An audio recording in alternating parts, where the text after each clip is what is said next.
Marcelo, eu quero mais uma vez agradecer. Para mim é uma honra estar aqui nessa homenagem ao seu pai. E exatamente falando sobre a advocacia e sobre o momento da advocacia, onde a advocacia passa a ser praticamente um empecilho dentro do processo, onde o advogado só existe para poder manter uma certa aura de legalidade. Então, nada melhor do que fazer homenagem ao professor Jair, que era, na essência, um advogado, e que, felizmente, nos legou não só a obra dele, mas nos legou uma família inteira, que certamente continua a trilhar os caminhos do professor. Me pediram para ler, eu peço desculpa, para ler um negócio de utilidade pública. Como eu estou chegando em Minas agora, Sérgio, me pediram para ler.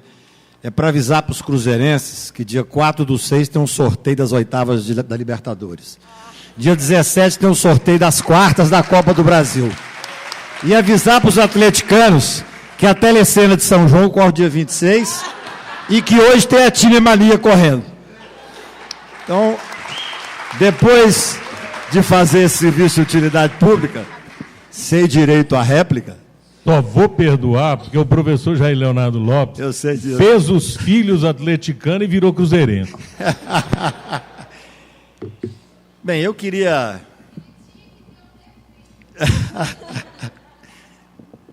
a alegria de estar aqui em Minas Gerais é sempre muito grande, eu como mineiro. E vou dizer, Adilson, que ser advogado criminal realmente é algo que eu costumo dizer que eu tenho a liberdade no meu DNA. Gosto muito de citar uma frase de Cervantes, na voz de Quixote, quando ele fala ao Sancho: pela liberdade, Sancho, pela liberdade e pela honra se deve arriscar a própria vida. Acho que isso é o que norteia a advocacia criminal.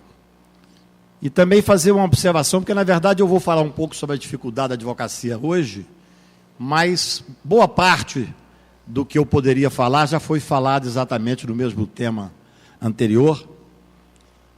Eu continuo achando que é necessário fazer, sim, a advocacia que a gente pensa conhecer, pelo menos. Por isso, sou advogado criminal há tantos anos e gosto de contar uma história que já contei aqui no auditório da OAB, que demonstra o que é hoje a necessidade do advogado de se especializar.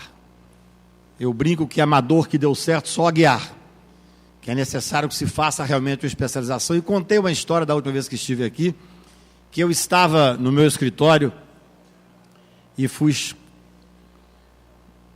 uma visita um grande empresário paulista, evidentemente não posso dizer o nome, e que me disse: olha, Cacai, eu queria te contratar porque eu tinha uma casa com uma outra mulher, a minha esposa descobriu, nem todas as mulheres aceitam isso, e aí ela contratou em São Paulo a advogada Priscila, que é o terror dos maridos, e eu falei com ele: olha, o pessoal pensa que é meio júri americano, eu falei: eu não faço direito de família, expliquei para ele, salvo quando eu me separo, eu dou uns palpites, mas eu não trabalho com direito de família.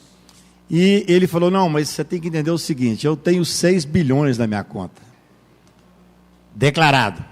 Ela vai me tomar 60%, e eu estou disposto a te pagar 20%. Aí o meu caráter começou a diminuir, eu comecei a gostar de direito de família, e mais do que rapidamente eu falei: olha, não vamos nem continuar esse assunto para eu não ceder, em nenhuma hipótese eu vou fazer o direito de família. E aí ele se emocionou e bateu na mesa e falou: se você não aceitar, eu mato ela. Eu falei: não, aí é minha área.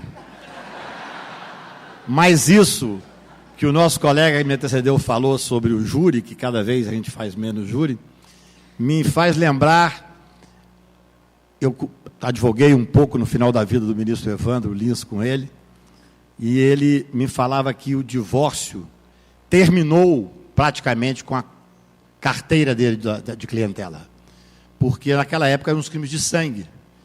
E eu falei: mas por que o divórcio terminou? Ele falou: não, porque hoje todo mundo come todo mundo, ninguém mata ninguém. Isso é a expressão do doutor Evandro Lins, já com seus 120 anos. O que acontece com a advocacia criminal hoje, no meu ponto de vista, de forma trágica, que faz com que a gente seja cada vez mais escanteado no processo penal. Eu coloco alguns pontos que são importantes para a reflexão dos meus queridos colegas.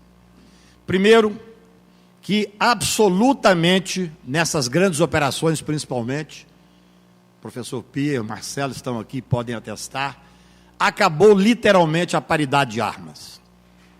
Como você pode entrar num caso, sendo que quando esse caso é deflagrado através de uma operação, com a espetacularização do processo penal, os procuradores e a Polícia Federal ocupam durante 1 hora, 2 horas em rede nacional, mostrando aquilo que nem é processo ainda, porque não foi recebida a denúncia, deflagrada naquele momento já com a exposição dos telefones, do WhatsApp, de provas que eles julgam ter, fazendo claramente a tentativa de um pré-julgamento, uma tentativa de fazer com que o Poder Judiciário não tenha coragem de não receber aquela denúncia. E eu pergunto, se o advogado ligar para a Globo News e pedir as mesmas 2 horas para apresentar uma defesa, não será sequer recebido. Nós temos, então, esse primeiro momento de reflexão. A espetacularização do processo penal, com a tentativa de pré-julgamento, como ocorre, por exemplo, na possibilidade que existe hoje da transmissão dos processos pela TV Justiça. O processo penal, a TV Justiça pode até existir e deve existir pela transparência, está consolidada, para processo, por exemplo, que vai discutir a questão homoafetiva, que interessa a sociedade como um todo e que a pessoa não tem que ter conhecimento técnico do processo que está sendo julgado. Se você perguntar aqui na Praça 7, se a pessoa é contra ou a favor de um casamento homoafetivo, a pessoa terá uma opinião, seja por questão religiosa, por qualquer questão ao longo da vida. Mas, no entanto, o processo penal não é prova. Não se pode fazer a transmissão do processo penal porque há um pré-julgamento. No mensalão, Marcelo, eu e Pia, tantos outros colegas, ficamos meses dentro do Supremo Tribunal Federal. Meu cliente, Duda Mendonça, foi absolvido. Mas ele me diz que onde ele vai, ele é tratado como mensaleiro e como condenado, porque já houve a pré-condenação com a exposição pública.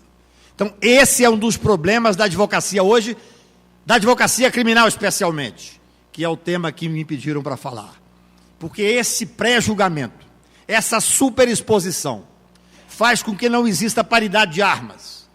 São pessoas que, especialmente nessa Operação Lava Jato, uma operação importantíssima, é bom frisar, uma operação que desnudou um grau de corrupção institucionalizada e capilarizada, que ninguém poderia saber, nem o advogado criminal, nem o promotor, nem o advogado que faz qualquer outra área empresarial. Nós temos que saber, ao criticar os excessos, elogiar as vantagens dessa operação. Ocorre que no seio dessa operação foi enraizado e empoderado um determinado grupo que perdeu completamente o senso da nós estamos mexendo com o processo penal. É como se o advogado estivesse ali para cumprir um rito. Eu me lembro que o Poder Judiciário também pegou esse vício. Me lembro certa vez discutindo no debate com o ministro Barroso, ele falou um pouco antes, e ele disse que o ideal é que o processo penal tivesse prazo determinado. O caso é simples, 3 meses, mais ou menos 6 meses, muito complexo, 1 ano até dar a sentença. Infelizmente ele saiu, porque depois dele eu disse, olha, isso é o ideal do Supremo Tribunal. Porque nós temos no Brasil, por exemplo, a 13ª Vara de Curitiba, que o processo já chega com a sentença pronta. A defesa é um simulacro, é apenas para dar um ar de legalidade àquele processo. Então esse é um dos grandes entraves que nós vivemos nesse tema de processo, do advogado criminal, um mal necessário. Essa espetacularização tirou do cidadão o direito de ser defendido. Nós que vivemos disso, temos que ter a coragem de colocar isso em praça pública, para os colegas, para os debates, escrever sobre esse tema, para que o cliente saiba que, na verdade, nós estamos fazendo muitas vezes, cumprindo um papel muito aquém daquele que deveríamos cumprir. E, além disso, Nós vivemos um momento de mídia opressiva que já rotula o cliente, como eu disse do caso do Mensalão. Agora, ontem, estou atuando num caso de uma extradição de um brasileiro que se tornou português nato, em que houve, durante meses, uma exposição midiática desse cidadão no Brasil, que nem condenado é. Ele morava lá quando saiu o decreto de prisão e o pedido de extradição, e foi tratado, e é tratado, especialmente pela terceira turma do processo do Supremo Tribunal, Marcelo, porque o ministro Gilmar Mendes agora repete uma coisa que nós advogados já falávamos. O Supremo Tribunal hoje tem a terceira turma criminal, que é o Camarote, o Merval, a Cristiana Lobo e a Natuza. Esses são os processualistas penais do Brasil, que tratam as pessoas, os nossos clientes, que são cidadãos, como qualquer um de nós, que pode até perder a liberdade, mas não perde o direito à dignidade, mas que tratam como pré-condenados. Nesse caso, que terminou ontem em Portugal, durante meses, o meu cliente foi tratado como condenado, sendo que sequer tem sentença, o processo está suspenso, e várias vezes anunciado pelos jornais brasileiros que ele estaria sendo extraditado para o Brasil. Eu tomava um susto quando via isso pela manhã, e ontem, felizmente, ganhamos definitivamente no Supremo Tribunal de Justiça e arquivamos a extradição. Não sai uma linha importante na imprensa. É a pré-condenação absoluta que continua mesmo após o fim do processo. Absolutório, ou neste caso, que não houve julgamento de mérito, nós ganhamos a extradição e ele terá o direito de ficar em Portugal. Se formos conversar com quem acompanha o caso, e foi um caso bastante rumoroso, certamente todos terão a impressão que ele está vindo para o Brasil extraditado, porque há uma irresponsabilidade na maneira de se tratar o processo criminal no Brasil pela imprensa. E eu costumo dizer que essas pessoas que se empoderaram do processo penal, muitas vezes meninos que estão ainda naquela fase de se sentirem donos do mundo e heróis, triste do país que precisa de heróis. Esses procuradores que ousaram chegar no Congresso Nacional apresentando umas tais 10 medidas, como se fosse uma solução para o processo penal brasileiro. Uma delas tentava fazer valer a prova ilícita, diminuir o escopo do habeas corpus. Nenhuma delas, na realidade, visava buscar o combate à corrupção. Nenhuma delas. Mas em nome dessa entidade que virou a Lava Jato. Tudo no Brasil hoje é Lava Jato. Qualquer discussão passa como se quiséssemos, nós advogados que estamos atuando na defesa dos clientes, estivéssemos tentando fazer uma obstrução de justiça ao fazer o exercício livre da defesa. Eu me lembro, e comentei isso aqui quando vim da última vez, Marcelo, eu fui fazer uma palestra em Teresina. Quando eu cheguei no aeroporto, tinha um banner contra a corrupção, um videozinho que ninguém entendia o que falava, e a lista das pessoas para assinarem contra a corrupção, ou seja, apoiando as tais 10 medidas. O que era aquilo? Na verdade, uma falta de lealdade intelectual, porque para levarem um projeto popular com 2 milhões de assinatura, fizeram pelo Brasil afora essa tentativa de captar assinaturas de pessoas, e eu tenho a impressão que nem 0,01% deve ter lido as tais 10 medidas que assinaram. Eu chego a brincar que pediram para Maria Fernanda Cândido para colher assinaturas. Se ela me impede, eu assino qualquer coisa em branco. Falta lealdade intelectual por parte dos procuradores e, infelizmente, por boa parte do Poder Judiciário brasileiro. Nós vivemos um momento, nesse momento em que a advocacia está absolutamente afastada da sua importância no processo penal, o que nos resta é voz. Eu digo que o que a advocacia me deu de melhor e de mais importante ao longo de 35 anos de advocacia foi a possibilidade de ter voz. É a possibilidade de estar aqui há 2 anos e meio, vendo o caos que tornou o processo penal brasileiro, vendo a falta de possibilidade de atuar no processo com a dignidade que o advogado deve atuar, resolvi correr do Brasil. Hoje à noite, por incrível que pareça, eu falo em Vitória da Conquista. Torci até para não ter avião, para faltar gasolina, para eu não precisar ir ficar em Belo Horizonte. E até eu discordo quando você disse que o ideal seria que tivesse gasolina ali, porque é pequenininha a garrafa, é melhor que tenha pinga mesmo, para a gente poder beber e andar por aí. Então, eu resolvi andar o Brasil fazendo isso, que eu acho que é uma coisa importante do advogado, que é debater, ninguém é dono da verdade.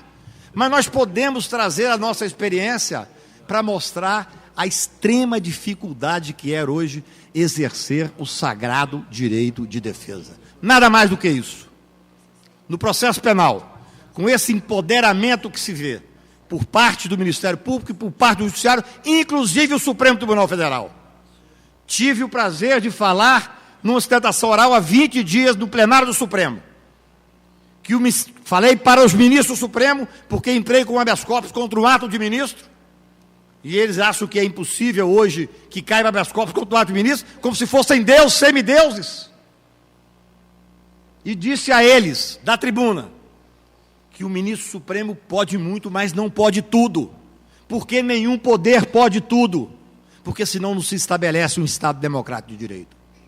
Vivemos um momento, meus queridos amigos, em que nós temos um legislativo absolutamente de quatro, onde os seus principais líderes estão sendo acusados e investigados. E tem que ser. Ninguém está acima da lei, essa não é a questão. Mas o processo penal tem que ter um limite razoável de tempo. Não se pode permanecer, nenhum cidadão, não é porque é senador da República ou deputado, não se pode permanecer por tempo indefinido sendo investigado. No caso específico, nós temos hoje uma ocasião de fato a ser discutida. O Ministério Público detém a pauta do país. Quando um procurador-geral da República diz que vai denunciar o presidente da República, ele paralisa o país. Ele tem o direito de denunciar, mas ele não tem o direito de dizer que vai denunciar antes. Ele detém a pauta nacional. Há uma desigualdade entre os poderes. E o advogado tem que denunciar isso, porque nós somos a voz da sociedade, de certa forma. Constituída de que forma? Constituída pela Constituição, que diz isso. Quando nós temos um poder legislativo a quadro de quatro, por estarem os seus líderes serem investigados. Temos um poder executivo completamente sem credibilidade, sem nenhum tipo de ligação com a população como um todo. Como não existe vácuo de poder, nós passamos a viver o superpoder judiciário.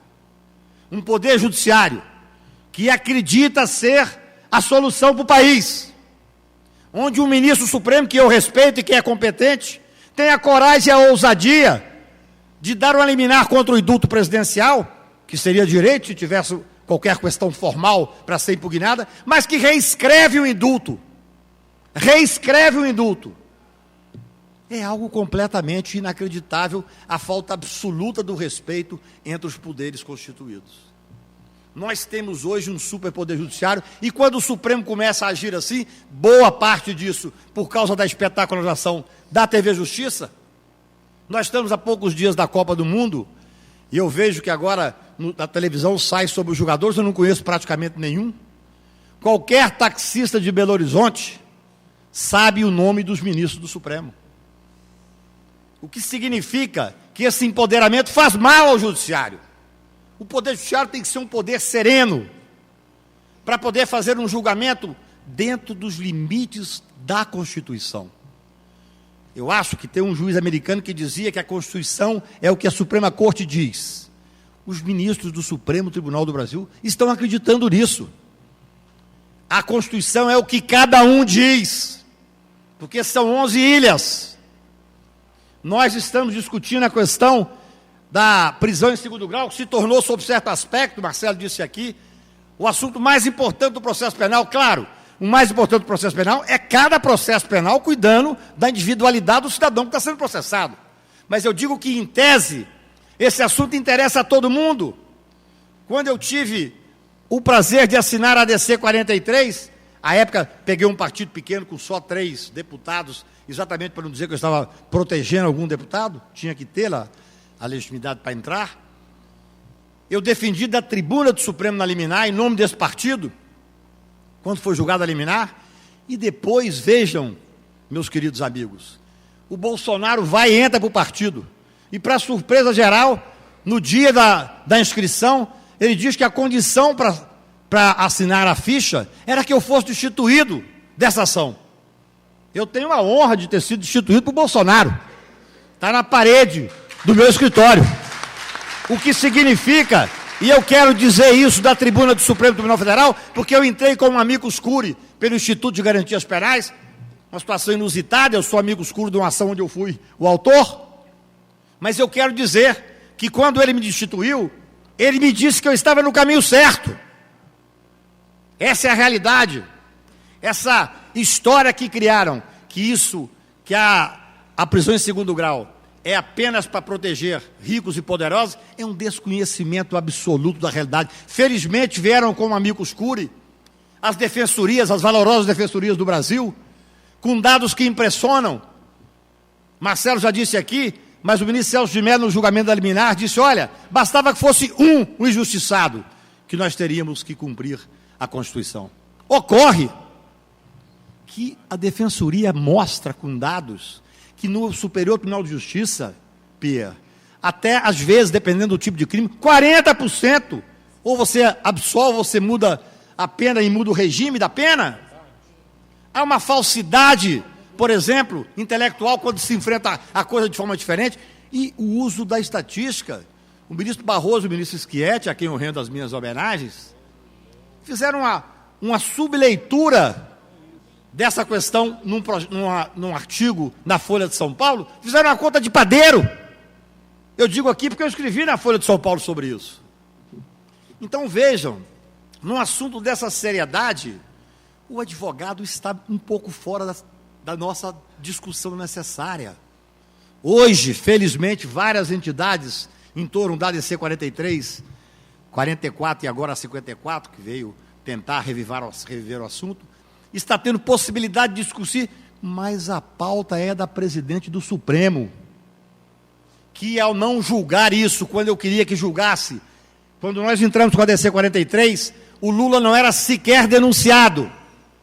E nós insistimos para julgar porque eu vislumbrava que poderia ter um encontro fatal deste caso com o caso individualizado do Lula. Queríamos julgar em setembro, quando não tinha o julgamento em segunda instância do ex-presidente. Não sou advogado do Lula. Quando houve o julgamento, isso foi politizado e a presidente não coloca a questão em julgamento. Todos os dias, milhares de pessoas vão presas. Não é só o Eduardo Azeredo, não é só o ex-presidente Lula, não. São vários Silvas da vida ao longo do Brasil como um todo. Porque o cliente preferencial do processo penal é aquele sem rosto, sem voz, sem identificação, muitas vezes sem uma defesa adequada. Porque o advogado não consegue estar capilarizado nesse momento criminal e punitivo, como disseram aqui, com 750 mil presos. E se cumprissem os 300 mil mandados que estão na rua, seria mais de 1 milhão de presos no país. É capaz de manter o discurso da impunidade, enquanto tem preso um ex-presidente, 2 ex-ministros, vários ex-governadores. Eles perderam o discurso, mas eles não perderam o link com a mídia opressiva, e a mídia continua com o discurso que ela quer. Nós, advogados, temos um papel nessa história. Claro, em primeiro lugar, a defesa técnica do caso concreto, a defesa intransigente do cliente, a possibilidade de estar das tribunas, nos tribunais, nos memoriais, nas petições, mas também a necessidade de estar no debate, de estar fazendo o que estamos fazendo aqui agora, para que a gente possa, e eu noto nitidamente, Pia, quando comecei a correr o Brasil há 2 anos e meio atrás, para fazer o que eu faço aqui, existia uma certa perplexidade ainda, porque você estava questionando dogmas e deuses, mas hoje eu sinto que há uma receptividade muito grande, porque a sociedade está vendo que os excessos foram todos ultrapassados, que essa sanha punitiva não pode perdurar por muito tempo.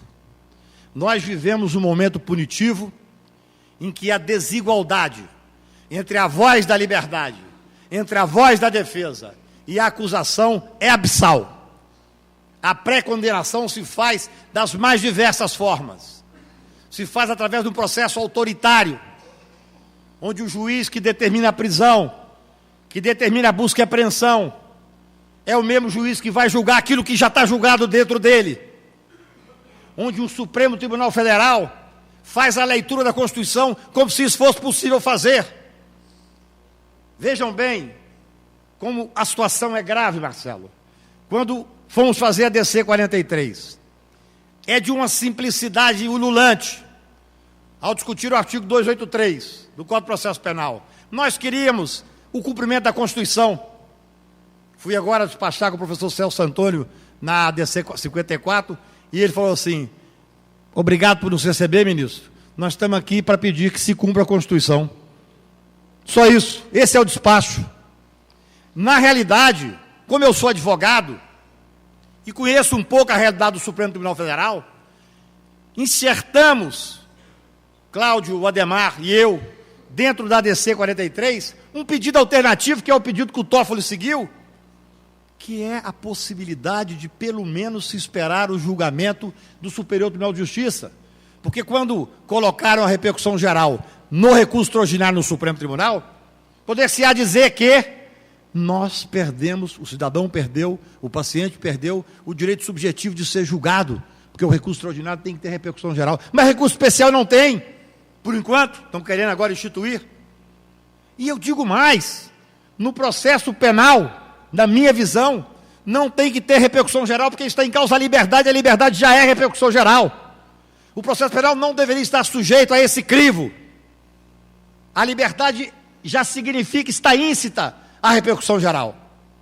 Mas momentos punitivos passamos. Eu falei na tribuna do Supremo, com muita tristeza, que eu julgava aos 35 anos de idade, de advocacia criminal, está ocupando aquela tribuna para defender o abolicionismo penal. No entanto, estou ocupando para defender o direito de defesa da dignidade da pessoa humana e a presunção de inocência. Então, veja bem, nós mesmos tivemos que flexibilizar, sabendo tanto que isso é grave, que quando você flexibiliza de uma forma, você possibilita flexibilizar mais ainda. Mas nós inserimos a questão do STJ por causa da realidade nacional. Na realidade, se fôssemos ser puristas na definição, só poderíamos prever a execução da pena após o trânsito em julgado. E não me venha dizer que em outros países é diferente. Em outros países a nossa Constituição não vale. Quando eu era estudante, Pia, eu julgava, quando fiz o centro acadêmico, fazia política estudantil, que era revolucionário ultrapassar sempre os limites constitucionais e criar novos direitos. Para ver hoje na advocacia que revolucionário é cumprir a Constituição. Cumprir a Constituição como ela é, não inovar a Constituição, não legislar permanentemente. Repito, o Supremo Tribunal pode muito, mas não pode tudo, porque nenhum poder pode tudo. E nós não estamos subjugados a um estado de exceção ainda. Nós não estamos inferiores a esse poder punitivo do Ministério Público, de parte do Judiciário. Eu costumo dizer, onde vou, que eu não permito que juiz algum, que procurador algum, que delegado algum venha dizer que quer o combate à corrupção mais do que eu, mais do que os estudantes, mais do que os advogados de Belo Horizonte. Todos nós queremos esse combate. Como fazer esse combate? É que vai definir que país sairá do outro lado. Se fizermos o combate necessário, mas se o advogado tiver a coragem, a ousadia, e o advogado não pode ter medo, não pode se dar o luxo de ter medo, e se tiver, não pode se dar o luxo de expressar esse medo, pelo menos na sua profissão. Se nós tivermos a ousadia e a coragem de fazer o enfrentamento da corrupção dentro dos limites constitucionais do respeito à dignidade da pessoa humana, que até muito pouco tempo era a base do processo penal brasileiro e que deixou de ser, se nós fizermos esse combate, teremos o mesmo efeito, talvez demore mais, porque a democracia de contrapontos e pontos, realmente, às vezes, há uma certa demora maior, mas nós sairemos do outro lado um país melhor, um país mais solidário e um país mais justo. Se, no entanto, abrirmos mão desse direito de defesa, se o advogado se omitir, nesse momento difícil, onde não tem paridade de armas e onde somos excluídos do processo penal. Se nós deixarmos que esse Ministério Público domine o processo penal com esses juízes que estão aí, donos da Constituição e fazedores do direito da Constituição.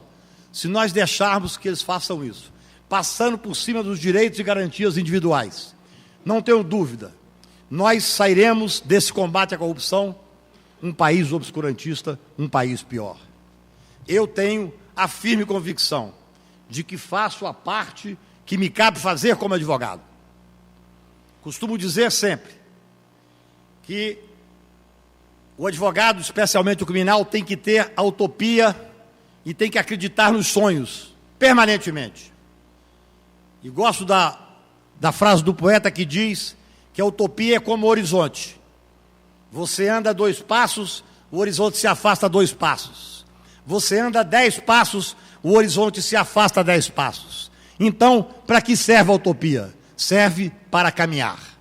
Se nós estamos hoje discutindo isso aqui em Belo Horizonte, é porque estamos caminhando junto. É porque terá valido a pena o trajeto que estamos a caminhar. Lembrando o poeta que não há caminhos, há caminhar. É isso que estamos fazendo. E eu gosto de fazer sempre uma pequena alerta de que às vezes temos que buscar nas coisas mais simples a interpretação do momento que vivemos. A noite não cai de repente ao meio-dia. Seria estranho essa queda abrupta, de repente nos abraçasse a escuridão da noite. A noite cai aos poucos, para que nós possamos nos acostumar a ela. Vem o entardecer, até que se você estiver fora de uma cidade, vem a escuridão quase absoluta. Assim é o momento punitivo. O momento punitivo também não se abate de uma vez só. Começam a tirar os direitos, começam a tirar as garantias individuais. Começam a tirar a importância do advogado do processo penal. E se deixarmos, nós acordaremos, não tenho dúvidas, infelizmente, num certo momento, já sem voz, na escuridão absoluta. É em nome dessa utopia, é em nome dessa esperança, é em nome de um cumprimento de uma Constituição sem essa interpretação excessiva e sem o poder de legislar do Supremo Tribunal Federal. É em nome de uma paridade de armas entre a defesa e a acusação. Em nome da liberdade, enfim, que eu acho que vale a pena continuar a fazer o que estamos fazendo. É uma resistência, mas é mais do que uma resistência, é a possibilidade de avançar. Eu termino dizendo aos meus amigos, eu sempre gosto de recitar uma poesia para terminar, e sempre me recorro de uma poesia de um mineiro de Patos de Minas, que eu brinco que saí de Patos, mas Patos nunca saiu de mim, e acho que é uma poesia que tem uma reflexão existencialista, que chama Sonetilha Existencial. O homem lúcido me espanta, mas gosto dele na lírica. A verdade metafísica modela o verbo e a garganta. O homem lúcido não se espanta, põe a baba ao pé da planta, eis que a planta frutifica. O homem lúcido como está? Seja lá onde estiver, ele está sem aquarela. Sabe que a vida é viscosa. Sabe que entre a náusea e a rosa foi que a ostra fez a pérola. Obrigado.